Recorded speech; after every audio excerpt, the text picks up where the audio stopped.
Our speaker is Dr. Myles Brand. Dr. Brand is president of the National Collegiate Athletic Association and has served since 2003 as the association's fourth chief executive officer. He graduated with a degree in philosophy from Rensselaer Polytechnic Institute and earned his PhD in philosophy from the University of Rochester.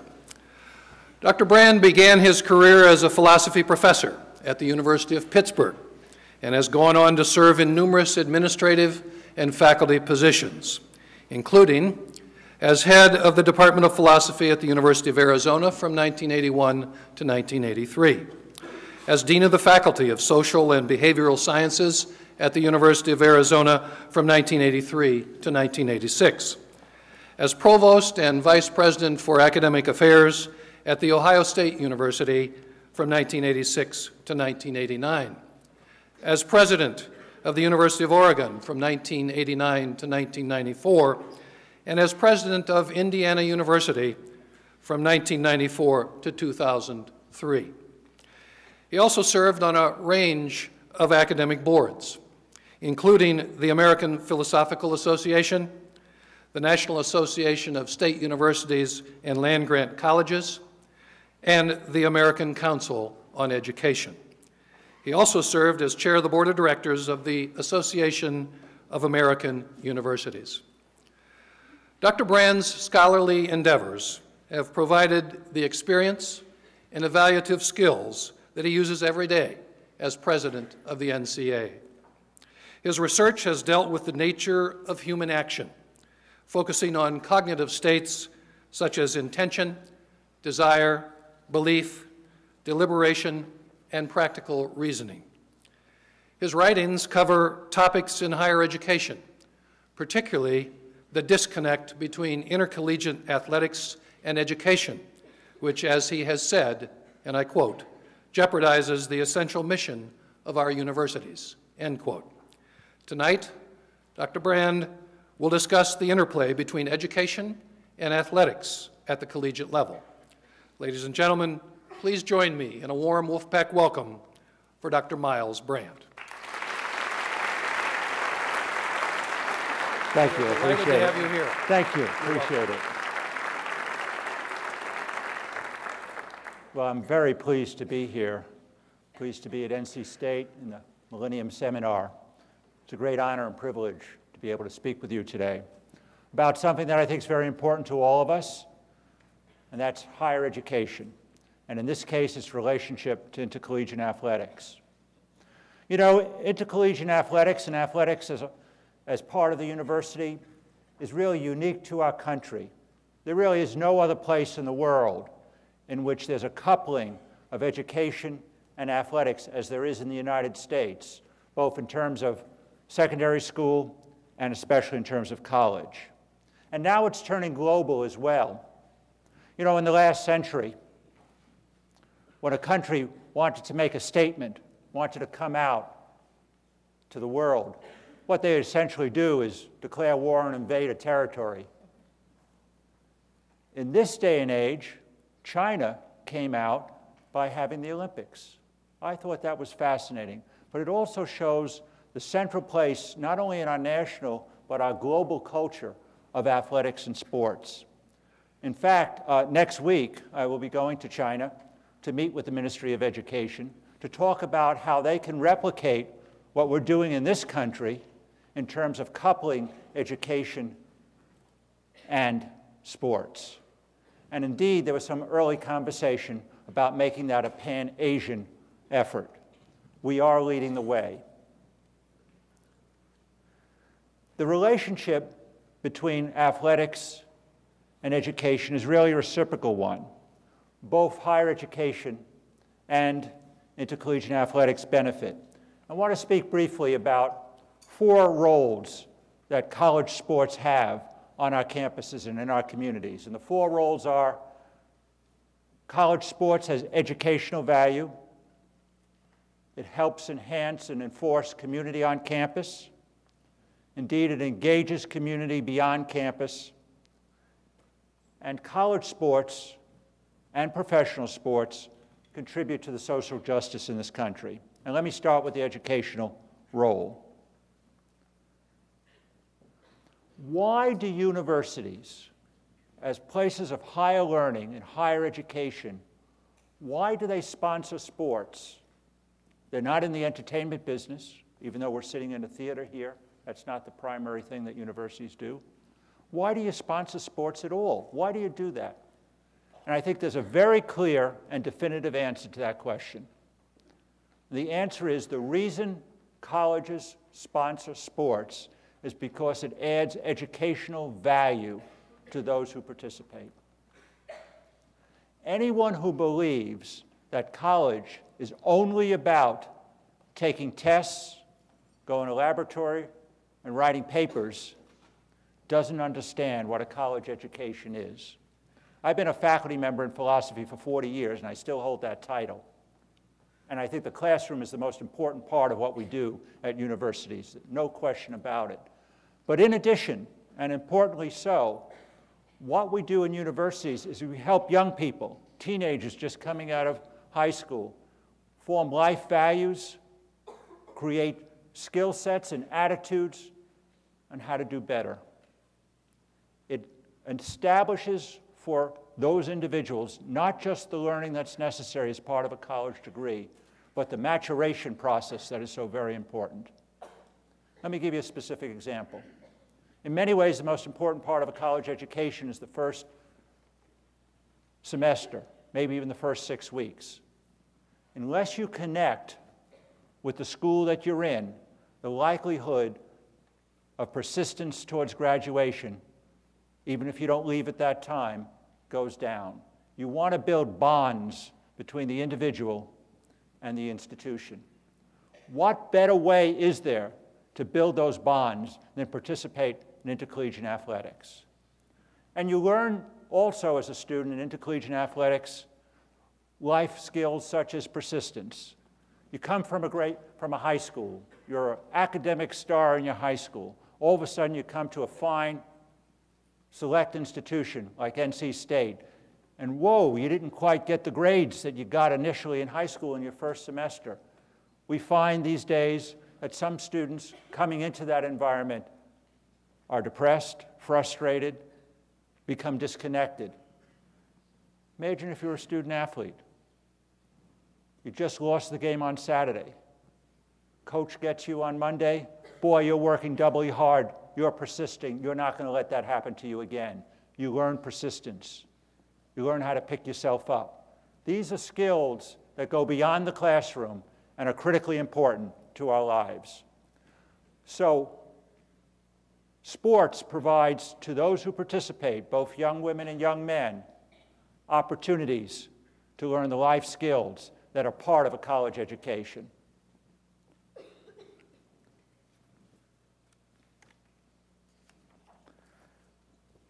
Nonetheless, it's critically important that our student athletes succeed academically. It's about life skills, but it's really, at the heart of it, about academic success. You heard from the introduction that I've spent my entire life in the academic academy, and I think it's important that one get a strong education. I'm the first university president to ever be in this position. In the past, there were athletic administrators. And I was appointed by other university presidents to be in the position. Why did they do so? The answer was very clear.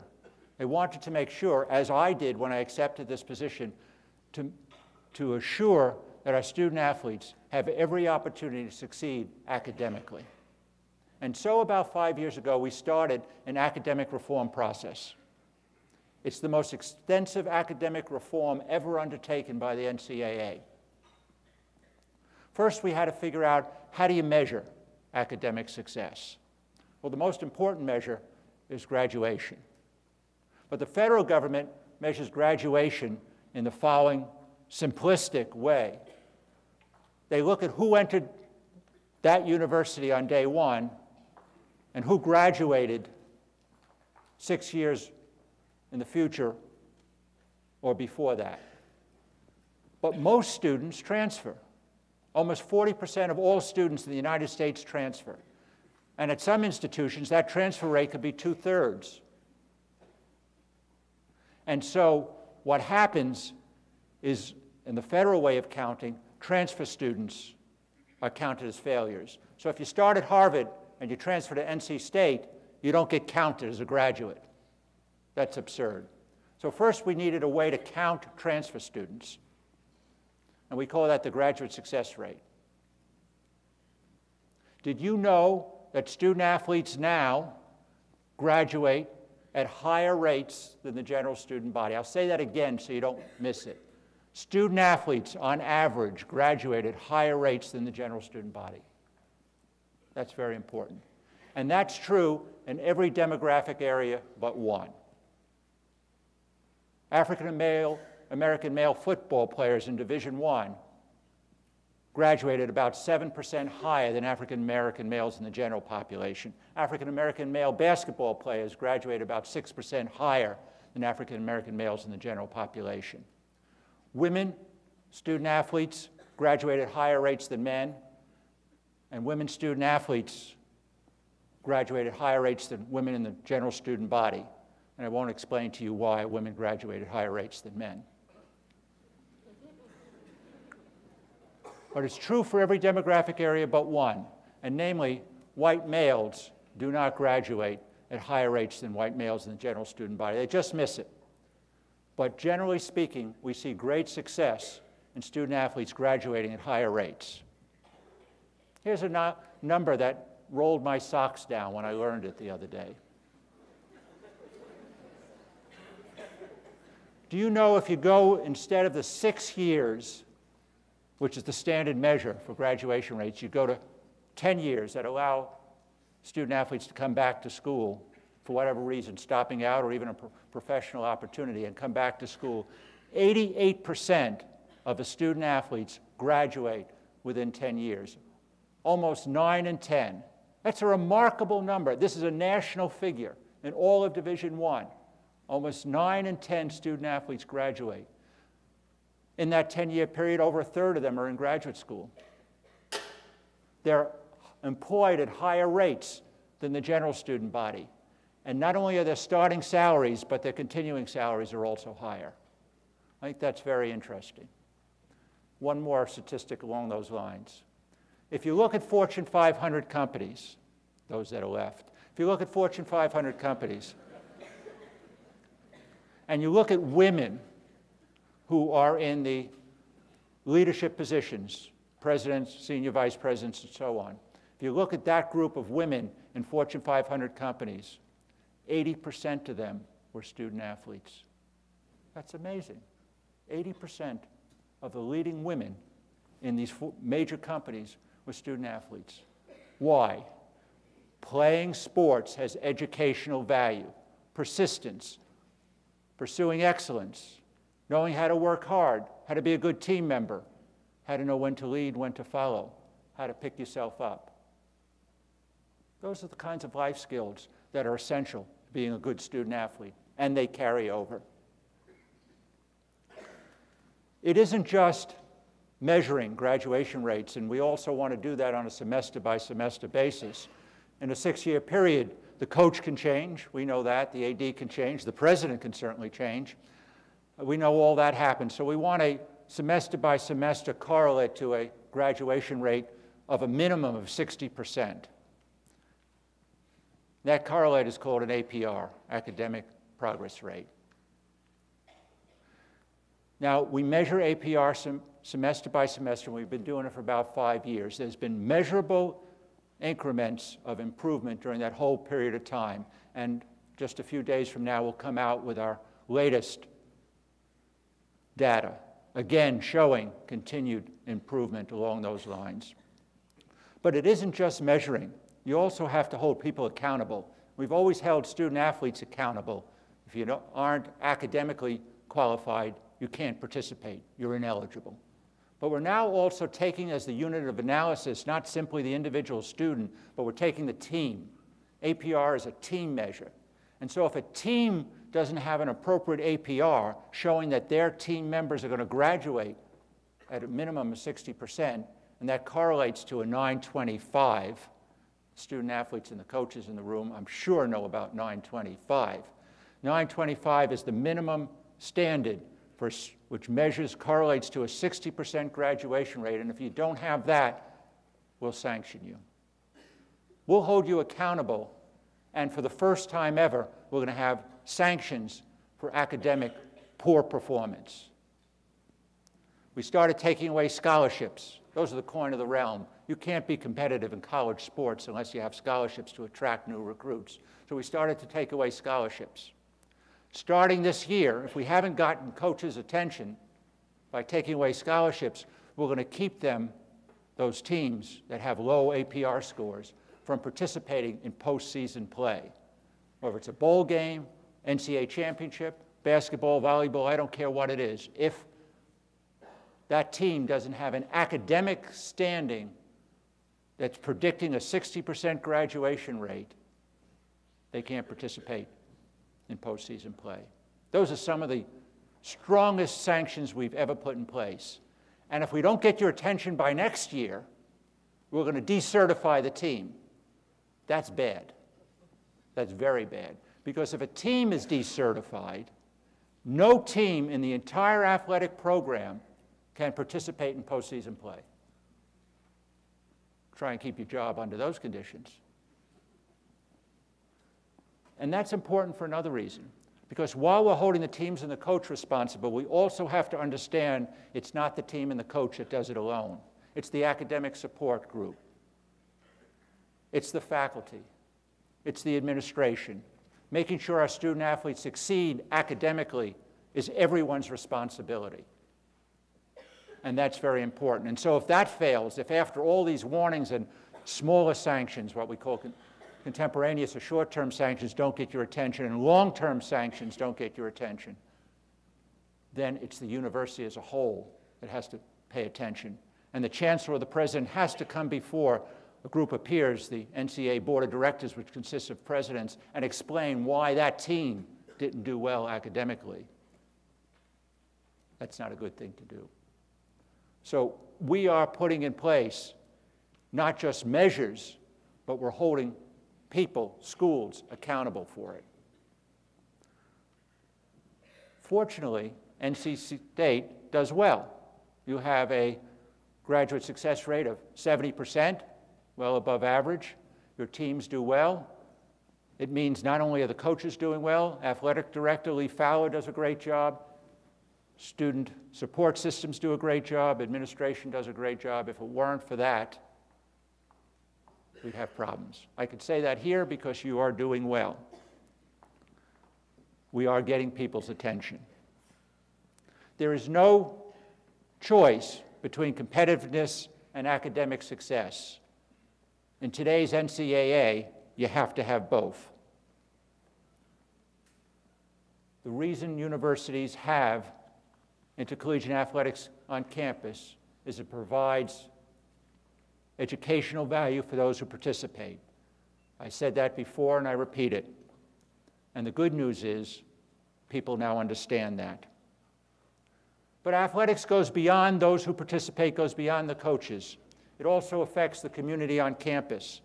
In today's world in which we have complex campuses with many diverse interests and many pressures on our young students, pressures at home, family pressures, pressures sometimes to work part-time.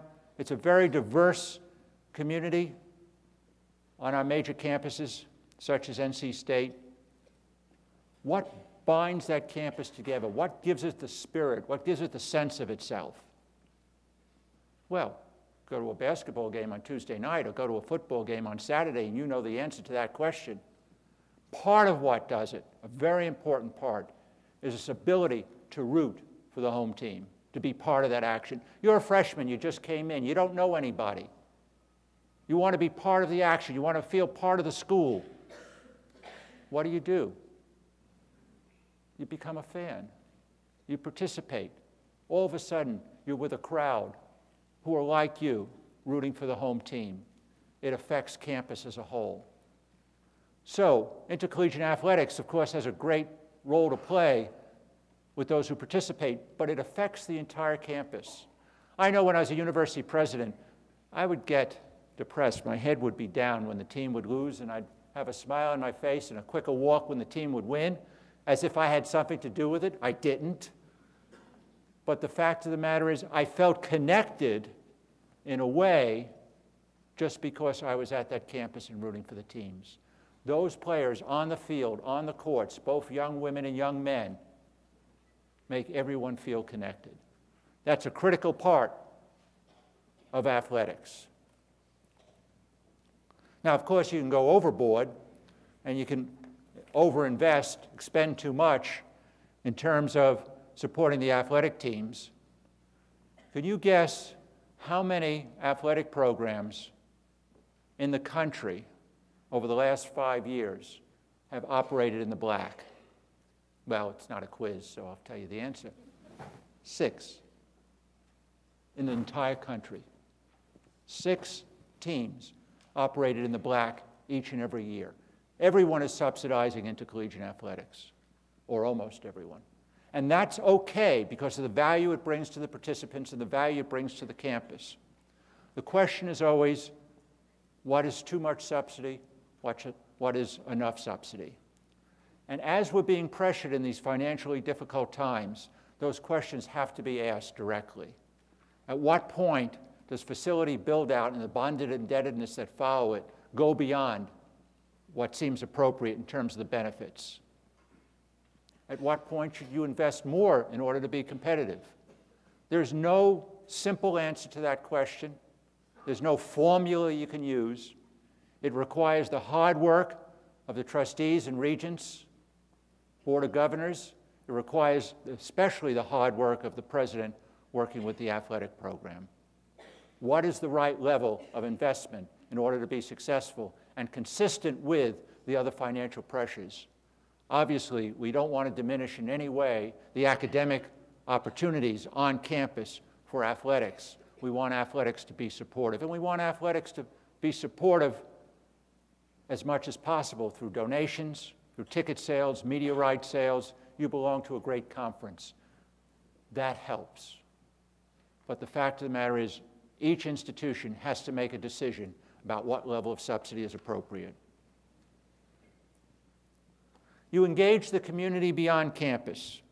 Universities these days, particularly universities such as this one, are expected to play a large role in the local campus and beyond in the state and nationally. Over the 20th century into the 21st century, universities have begun to take some of the roles that other institutions in this country have played, and they've become very important for economic development, social development, the kind of research that leads to drug therapy and medical advances. Higher education is expected to engage in the community, and North Carolina State brings the community together in just this way. The economic impact of intercollegiate athletics on a national basis to the local communities is $10 billion.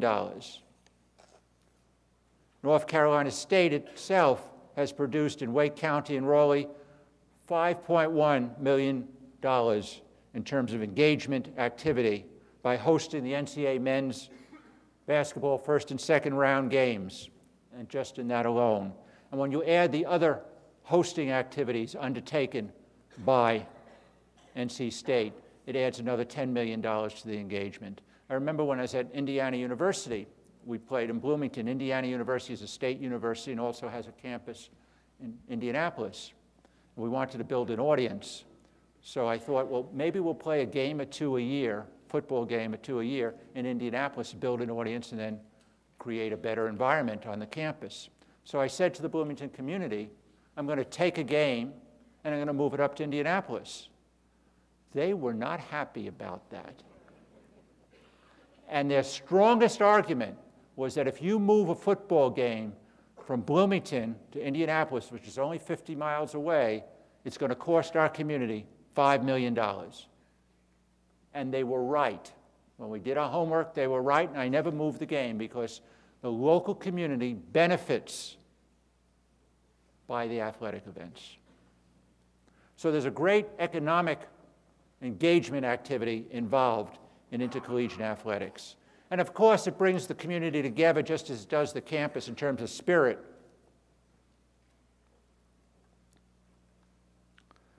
There are challenges, of course, in dealing with community basis for intercollegiate athletics. All our survey information has shown that college sports fans are the most avid, on average, than any other sports fans. They are very avid. That's good, makes the games exciting. But sometimes you can go over the top. You can have celebratory riots that are not good for the community or the school. And so this ability to keep things in balance, the need for sportsmanship, not just by the participants. Of course we expect the student athletes to be good sportsmen, obviously. But we expect the fans, too, to be good sportsmen. We expect the students and the community fans to be involved in a way that shows respect for the others. Oh, you better shout for the home team. You better scream for them or you're not a good fan. But you have to do that in a respectful way. Unfortunately, that's not always the case. So I think we also, on a national basis, have to continue to look at avidity of the fans, but keep it in balance. We want the opposing teams to feel welcome. Well, maybe not too welcome, but we want them to know that we respect them, particularly for good play. Sportsmanship is a key part of college sports and a part of our community as well. The final topic I want to touch on in this regard is the social justice involved in sportsmanship. And I want to make 2 points here. The first is a critically important 1972 law. I would suggest to you that it is one of the most important, if not the most important, law affecting higher education in the second half of the 20th century, and that is Title IX. Title IX provides opportunities for young women equivalent to young men. Look, I just went through 20 minutes of telling you how important college sports is for those who participate, how it adds value to their education. If that's true, if it adds value to their education, why in the world would you give that to young men and not to young women? You want young women to have as much opportunity to participate and be successful in athletics as you want young men. And from the time of 1972 to the current time, the number of young women participating in college sports has multiplied 6-fold. It's not all the way there. It's not exactly what Title IX intended. We still have a ways to go, but it makes a big difference. I have 2 young granddaughters. I want to make sure that they have every opportunity to play college sports just as the young men do. And let me tell you, it is just as exciting to watch college sports that women play. I remember once, not long ago, I went to the Women's College World Series softball, and I stood on the side watching there by the dugout, watching the pitcher. Now, it's a shorter distance, it's a bigger ball, but that pitcher was pitching at 85 miles an hour, over 45 feet, making the ball go left, right, up, and down. And I don't think under any conditions, even when I was in my peak, which I'm not now, but in my peak, I could have gotten around on that ball. The quality of play is absolutely amazing. Our young women play sports just as hard, work just as hard as young men. Title IX. Incidentally, do you know who the father of Title IX was? Birch Bayh, former senator from Indiana. One of my heroes, Birch Bayh, because of Title IX. I'll tell you the name of my other hero, certainly my childhood hero. I grew up in Brooklyn, New York. I lost my accent, so I have to tell that to people. I grew up in Brooklyn, New York, and at that time there was a baseball field called Ebbets Field. And it was a subway ride away, an elevated ride away, and every weekend my friends and I would go to watch the Dodgers play in Ebbets Field, and Jackie Robinson was playing, and that was thrilling.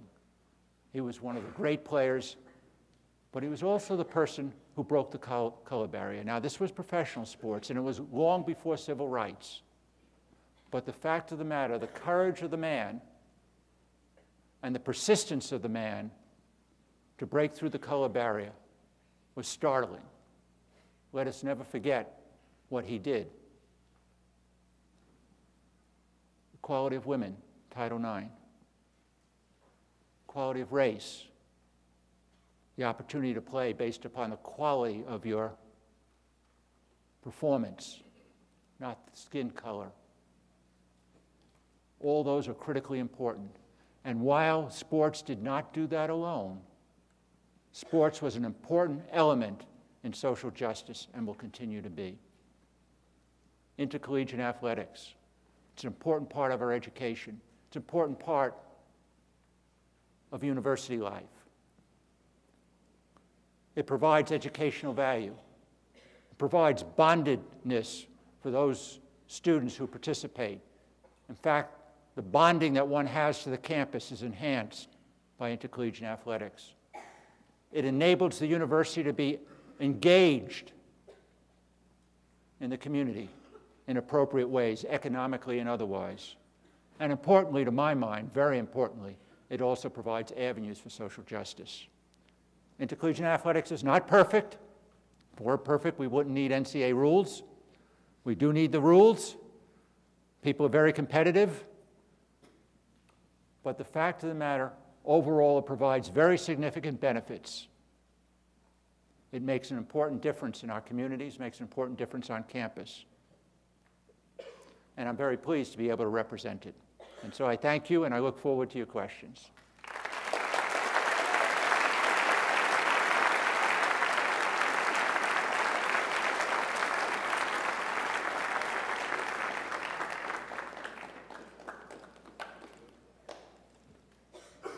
Good evening, sir.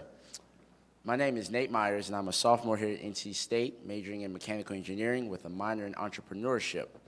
On this evening, I'm going to ask you a few questions gathered by our audience, and let's go ahead and begin the process. First question, are the increasing costs of college athletics, for example, salaries, facilities, etc., inherently inconsistent with the academic mission of the universities? How can the two be reconciled? Right. I must mention, Nate, that I went to an engineering school and I started as a mechanical engineer, and I made the natural transition to philosophy. Anyway, they could be in conflict if not handled well, as I tried to talk about before. I mean, intercollegiate athletics is not for free. It does take an investment for facilities, paying for coaches, travel, uniforms, helmets. All that is expensive. It also brings in some revenue through the sale of media rights, often through the conference, but also through the NCAA national office, as well as ticket sales. But there is some subsidy involved. The key question is, does the subsidy that a university pays, and there's nothing wrong with subsidy, does the subsidy the university pays for its athletic program, is that commensurate with the benefits it provides to the student athletes and to the institution as a whole? And that's an individual institution's decision it has to make in terms of its budget pressures, in terms of its goals. But I think you always have to ask that question in a straightforward way. The NCAA, starting about a year ago, actually just this past spring, said in order to arm the presidents and the boards with adequate information so they can make these decisions on behalf of the institutions, started collecting data and giving the data in a confidential way to the institutions, although transparent in the aggregate, on trend lines. We call them dashboard indicators. In other words, so that graphically those in the institution can see, how does my subsidy compare with others? How does my revenue and expenditure rate compare with others? The problem we're having in intercollegiate athletics and expenditures now is expenditures are growing faster than the revenues coming in. And the revenues coming in aren't able to keep up, sometimes leading institutions and conferences to undertake commercial activity that is not quite appropriate for intercollegiate athletics. They're trying to produce revenue for that expenditure rate. The expenditure rates in some institutions is 2 and 3 times that in athletics as it is for the rest of the university, and that's too high. We do have an expenditure rate issue that we have to get a hold of in general. Thank you, sir. You talked briefly about sportsmanship, not only amongst the players, but amongst the fans. What can your organization do to promote to promote this sportsmanship? Yeah. Sportsmanship is critical. There are some basketball arenas in the country, and I won't name names, but there's some basketball arenas in the country that are really disrespectful for incoming teams, and you've probably read about them in the media as well. In a way that's unfair. It's okay to yell and scream, but some of it goes over the line. The national office can't control that. We can, from Indianapolis, send policemen in every arena or football stadium in order to try and control sportsmanship. But we can bring people together in terms of trying to talk about best practices, giving guidance on how to do that. I'll give you an example. A few years ago, a big problem was that goalposts were being torn down. Well, that sounds great, except they were landing on people and killing them. And when someone got killed in Division III after a football game, we said, oh my, this is not acceptable. And so the fact of the matter is we move towards different kind of goalposts, sometimes collapsible, other kinds of good practices that would protect the health of students and fans. And so we can do that on a national basis. We can bring people together to help reinforce the ideas of sportsmanship and tell them how to do a better job. For example, by having a cell phone number in the stadium for football that any member of the fan base could call and say, we're having a problem in such and such an area because there are some people who had a little too much beer, and send someone over and take away their season tickets or keep them out of the stadium permanently. We could do things like that in terms of best practice, but actually reinforcing the idea of sportsmanship, that has to be a campus-based activity. Thank you, sir. While you claim that sports creates justice and equality through things such as Title IX, what about the injustice other students who aren't athletes receive because they simply aren't athletes? Athletes get their own cafeteria, tutoring services, notes made by the professors, etc. Does this really promote equality in the university? There are some support services that go to student athletes and to other students who need support in order to graduate. Let me tell everyone who is in high school, or you have a sibling who's in high school, here's the best way to get a scholarship. I'm going to let you in on a secret. Here's the best way to get a scholarship. Study, because there are far more academic scholarships than there are athletic scholarships. Study. Work hard in school. That's where most of the scholarship money is. So if you want to do well in college, study.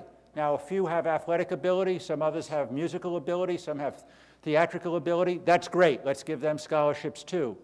But the fact of the matter is the best way to succeed in college is to study in terms of scholarship help.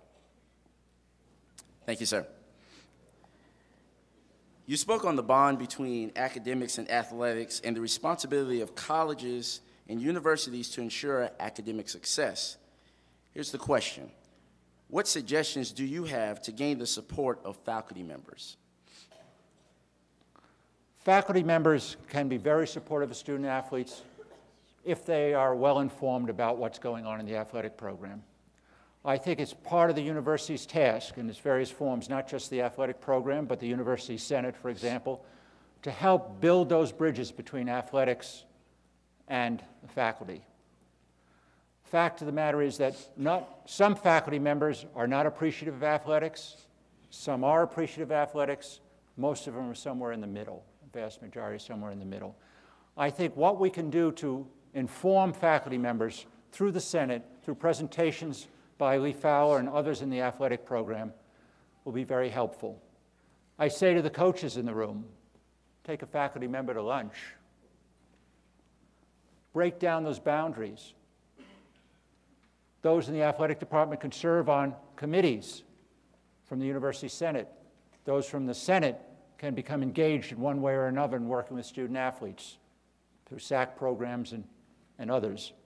The fact of the matter is you've got to build those bridges. And by and large, I think that will help a lot. Will it make everyone a fan? No, and not everyone wants to be a fan. But I think having informed faculty is an important step forward to having a well-functioning athletic program. Thank you, sir. While the academic success of student athletes is a great achievement, this only measures a very small percentage of students. Do you feel that the large emphasis on athletic sponsorship takes away from the success of the general population? Could these finances not also be used for art programs and clubs that would promote the same values? It's a small percentage of a large university like this. I'm not sure how many you have here, Lee, 600, 800 student athletes in that range. That's about average for a major program. That is a small percentage of about 32,000 on campus, so it is a small percentage. And it gets an undue amount of press attention. It gets a lot of media attention. Athletics, unlike the philosophy department, has its own section in the student newspaper as well as in the regular newspaper. But the fact is that if athletics is a well-run program, there is subsidy. It's a modest amount of subsidy, usually. And that subsidy not only provides value for those who participate, but it involves campus value as well and community value. And that's one of the reasons why I talked about the several roles of intercollegiate athletics, because the value goes beyond those who participate. It does affect campus life. It does make it more attractive. It does help in persistence towards graduation of the general student body by building bonds to the campus. So I think it does have a far-reaching value. And I think by and large it's a good expenditure as long as it's kept in proportion according to the university's goals. Thank you, sir. Should collegiate athletics set aside reserves from their revenue for research into post-career athletic injuries? As you know, many college players suffer long-term injuries as a result of their college careers. Actually, we do that. It's best done on a national level where we can get medical experts and researchers to do that. We have the most extensive database on injuries, for example, and has changed equipment and training styles. Let me give you just one example. It used to be, several decades ago, that football players in August, when they first start to practice, weren't allowed to drink. It was thought unmanly to need liquids and hydration during early practices when it's 110 degrees and 90% humidity. That's crazy. Lots of people were hurt by that. We did the research on what was required in terms of hydration. We did the research of right now football teams in early practice have to move into the full practice on a scheduled basis. All that is the basis of the research that our medical folks have done. And so yes, it's important that there be research done at this, and we do that at the national level. That's the best place to do it. The creation of the Senior Woman Administration, the SWA, position was intended to ensure a woman's voice and participation in intercollegiate athletics. However, it's been criticized as a token position with very little power. How do you propose we resolve this? Well, I'm not sure what the case is here, and I doubt that that's the case here, but in any case, the fact is that's not true, generally speaking. The fact of the matter is that SWA's senior women administrators have a critical role to play in many institutions. And they look after sports, often not only women's sports, but what they do is they represent the women's population in trying to meet the requirements of Title IX as well as fair play overall. They do a very important job, and that just doesn't coincide with my own experience in talking to these women. I should tell you, earlier in the day, I met with 500 women, senior women administrators in Atlanta, and they were a powerful group, very powerful group. They were not shuttled to the side. Those women were very strong in what they wanted from athletics, not just for women, but for all their student athletes, and I give them a lot of credit. So my experience just doesn't coincide with that of the questioners. Thank you, sir. With the continued decrease of female D1 head coaches and the stagnant number of D1 female ADs, and the fact that it's more likely to find a female president at a D1 school than a female AD, what do you plan to do to reverse the slide, as the numbers indicate you've gotten worse, as the numbers appear to have gotten worse during your term? Actually, they haven't gotten worse. They've stayed static, but it's still not good. The fact of the matter is that is a very serious challenge. The NCAA doesn't hire anyone. People are hired by universities. What the NCAA can do, I think, is provide the kind of professional development activities to enhance opportunities for women. We now spend about $5 million a year on providing national professional development activities for women. It is a very serious problem for coaches.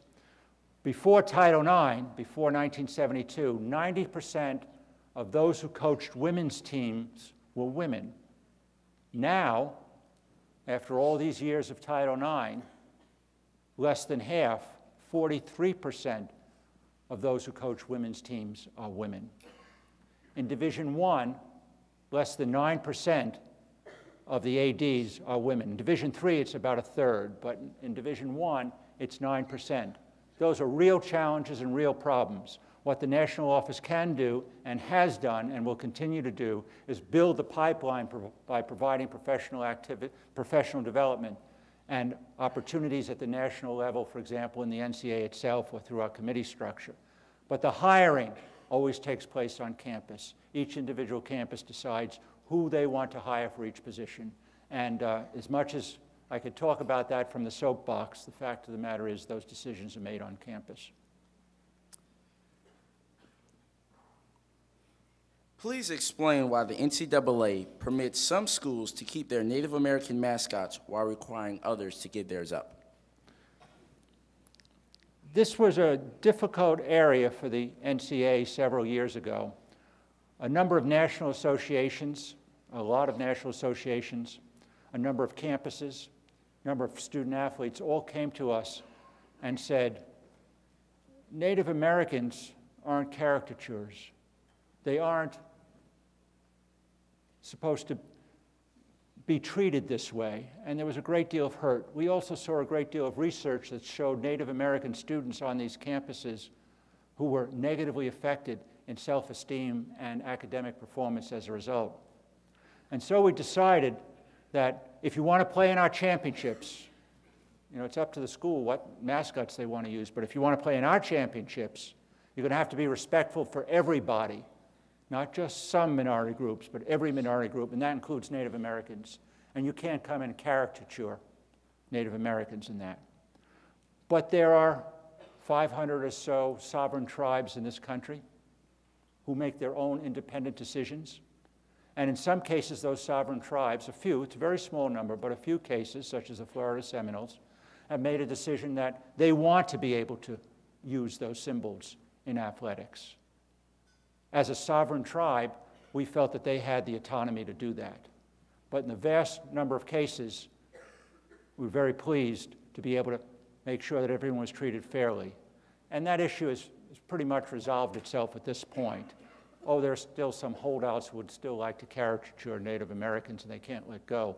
But by and large, we're past that issue, except for those few tribes who independently on their own have said, we are sovereign nations legally, and we want to use these names in certain circumstances, including, for example, in the case of the Florida Seminoles. And of course, we will follow the authority of the autonomy of those tribes. All the others were happy not to have that burden. On a lighter note, what is your favorite mascot representing a university and its athletic teams? Okay. I'm going to give a prize to the first person who can tell you what the mascot of Indiana University is. Doesn't have a mascot. Who could tell me what a Hoosier is? Doesn't have a mascot, so I kind of like that. I kind of like the banana slugs of Santa Cruz, too. Thank you, sir. How are Olympic sports going to survive long-term while the demand to pay high-profile coaches so much money continues to increase year after year? You know, it's a free market. The NCAA doesn't control or able to cap salaries. We can't determine what any university or anyone else should pay for who they hire. It's called antitrust. About a decade ago, before I came to the NCAA, there was a case in which there was an attempt to cap the 4th assistant basketball coach. The NCAA lost that case, was fortunate to be able to settle for $55 million. That's one trial learning. We're not going to try and cap salaries anymore. So we don't have the authority to do that, legal right to do that. That's set by the marketplace. Having said that, I think universities have to ask some hard questions At what point is it inappropriate within the context of higher education for certain salary levels? I know how those salaries are set and how competitive it is to get the best coaches, and I appreciate that, but I think you have to ask questions of propriety.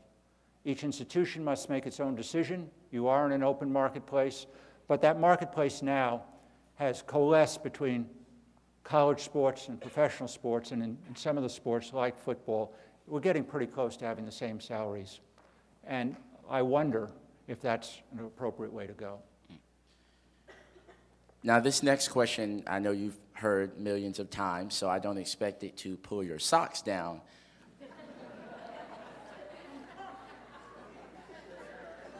As you know, we don't have a playoff system in college football. Right. Are you in the process of working on a system? And if not, and if we don't plan on having a system, then why not?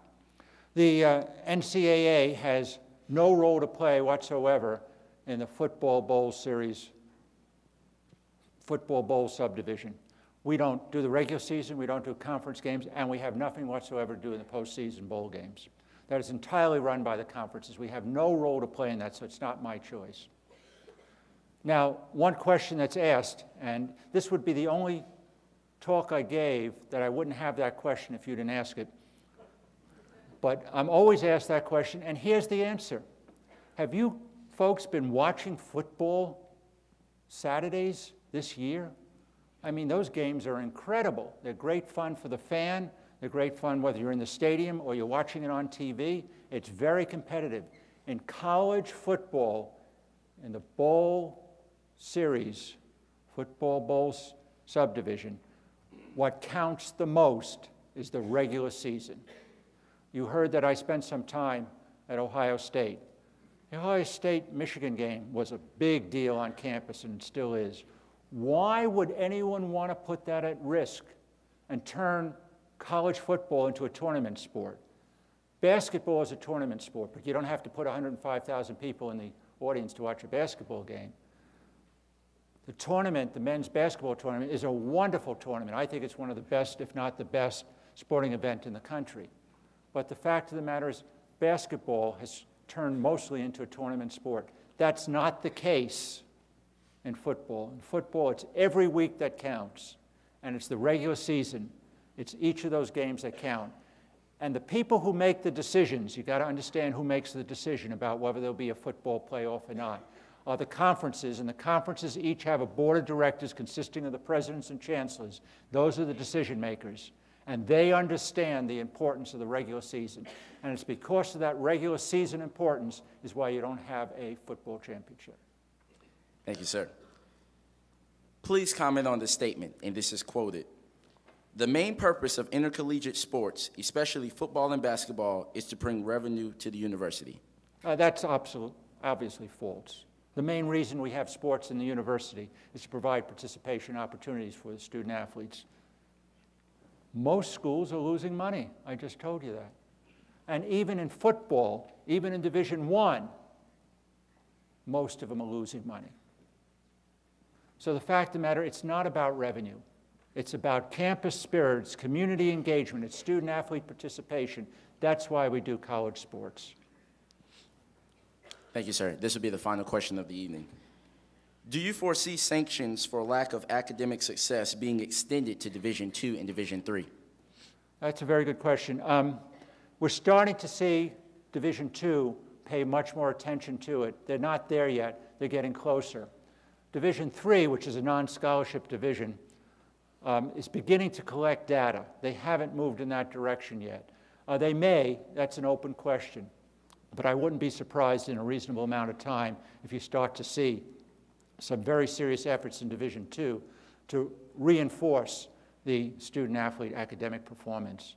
Incidentally, in Division II, student-athletes are graduating at 14% higher than the general student body. That's a lot. So they're actually doing very well. It doesn't mean everyone is doing well, because that's an average. But for those that aren't performing well, I wouldn't be surprised over time if they begin to move in that direction. First, they've got to get into the correct measures, and they've got to have the accountability that Division I has already accomplished. Once again, thank you, sir, Dr. My Brand. pleasure.